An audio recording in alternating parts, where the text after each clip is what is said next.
खबर बता दें बैहर से। बैहर में अपहरण का एक अजीबोगरीब मामला सामने आया है, जिसमें नाबालिग का अपहरण तो किया जाता है, लेकिन बिना किसी फिरौती, बिना किसी तरह का नुकसान पहुंचाए नाबालिग को नागपुर के गणेशपेट इलाके में छोड़ दिया जाता है।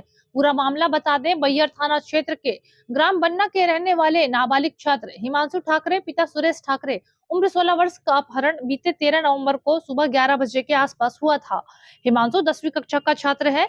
हिमांशु रोज की तरह बीते सोमवार को भी स्कूल के लिए घर से निकला, लेकिन देरी से पहुंचने की वजह से स्कूल का गेट बंद हो चुका था। हिमांशु स्कूल से वापस बस स्टैंड की तरफ आ रहा था, तभी कोर्ट के सामने पीछे से एक सफेद कलर की टवेरा गाड़ी आकर खड़ी हुई और उसमें सवार व्यक्ति ने नाबालिग छात्र से बस स्टैंड का पता पूछा। नाबालिग ने उन्हें बस स्टैंड का पता बताया तो टवेरा में सवार तीनों व्यक्तियों ने उसे बस स्टैंड छोड़ने का भरोसा दिलाकर गाड़ी में बैठा लिया। बस स्टैंड पहुंचने पर हिमांशु ने उन्हें बस स्टैंड में उतारने को कहा तो उन्होंने उसे उतारा नहीं, बल्कि उसकी नाक में रुमाल सुंघाकर उसे बेहोश कर दिया। तकरीबन रात 8 से 8:30 के बीच उसे होश आया तो उसने देखा कि चारों तरफ गाड़ियां चल रही हैं। लाइट की चकाचौंध में उसे कुछ समझ नहीं आया। हिमांशु ने अपनी जेब से मोबाइल निकाला तो वह स्विच ऑफ मोड में था। उसने मोबाइल ऑन किया तो उसके मोबाइल पर उसके परिजन का कॉल आया। हिमांशु ने सारा घटनाक्रम अपने परिजनों को बताया, जिसके बाद ऑटो चालक की मदद से उसे किसी तरह गणेशपेट थाने पहुंचाया गया। परिजनों से फोन में पूछताछ के बाद पुलिस थाने में बच्चे को सुपुर्द किया गया, जिसके बाद परिजन कल बच्चे को नागपुर से घर ले आए।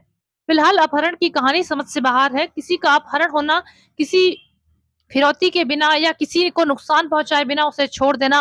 नाबालिग छात्र के जेब में 2 से 3 हजार रुपए नकद थे, उसके पास मोबाइल था, लेकिन अपहरणकर्ताओं ने उससे मोबाइल नहीं छीना, उससे पैसे भी नहीं छीने। इस पूरे मामले की शिकायत बैहर थाने में की गई है। मामले की गंभीरता को देखते हुए थाना प्रभारी मनीष टावर ने मामले की जाँच शुरू कर दी है।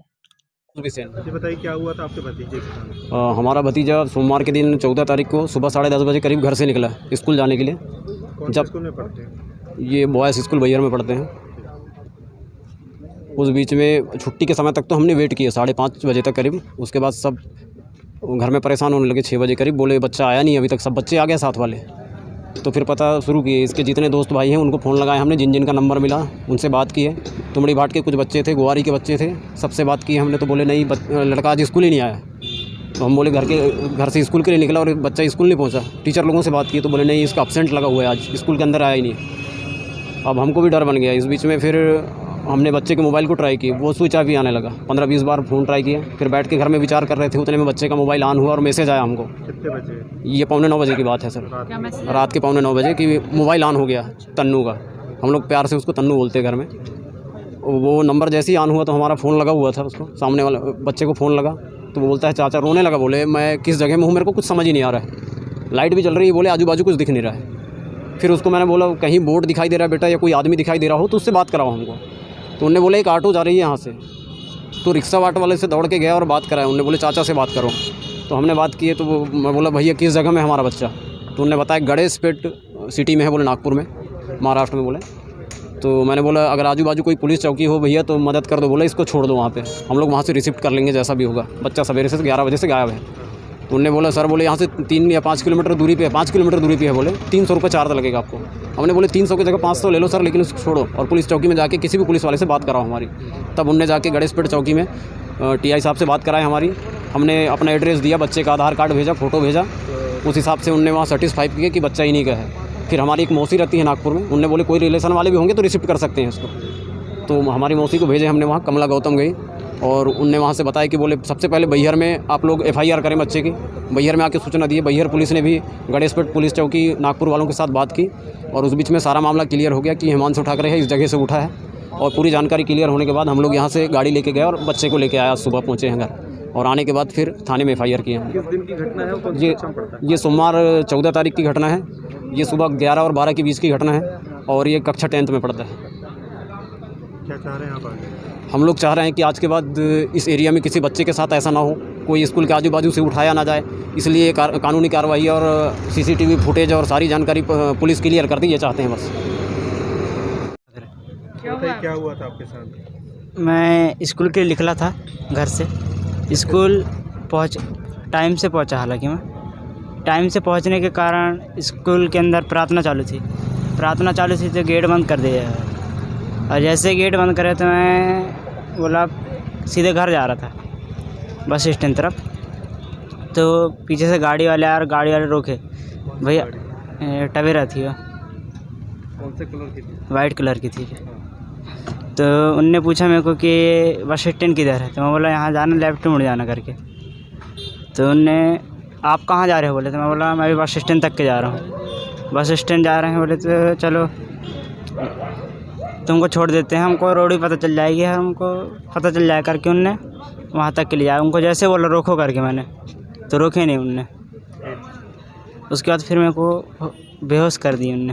कैसे बेहोश किए? कुछ रुमाल टाइप का लगाए थे ना मुँह। उसके बाद कहाँ होता है आप? मेरे को उसके बाद होश आया था नागपुर में, वहाँ छोड़ दिए गया था मेरे को। उसके बाद में जैसे होश आया, मैं उठा तो मैं देखा अंधेरा टाइप, कहाँ पहुँच गया करके एकदम से अनजान जगह। क्या किया आपने? उसके बाद फिर मैंने मोबाइल देखा, तो मोबाइल भी स्विच ऑफ था। फिर ऑन करा मोबाइल जैसे ऑन करा, फिर चाचा का फ़ोन आया मेरे पास।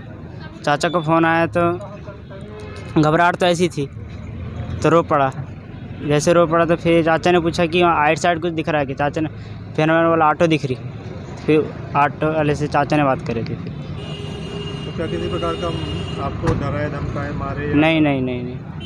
फिर क्या उद्देश्य था उनको आपको लेकर? क्या पता सर उनका क्या उद्देश्य कोई था। दुश्मनी किसी नहीं को? सर, भाई भी? नहीं। क्या लग रहा है आपको कोई ऐसा जो ऐसा कर सकता है? नहीं।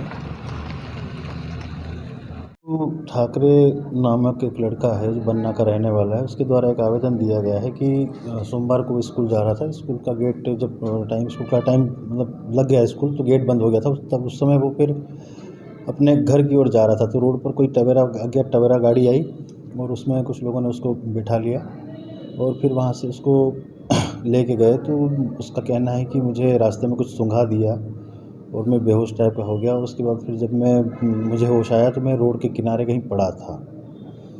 तो उसके बाद फिर वहाँ लोकल नागपुर पुलिस के द्वारा उसको अपनी कस्टडी में लिया। उसने फिर वहाँ पे पूरा घटनाक्रम बताया और यहाँ पे किसी से बात भी करवाई।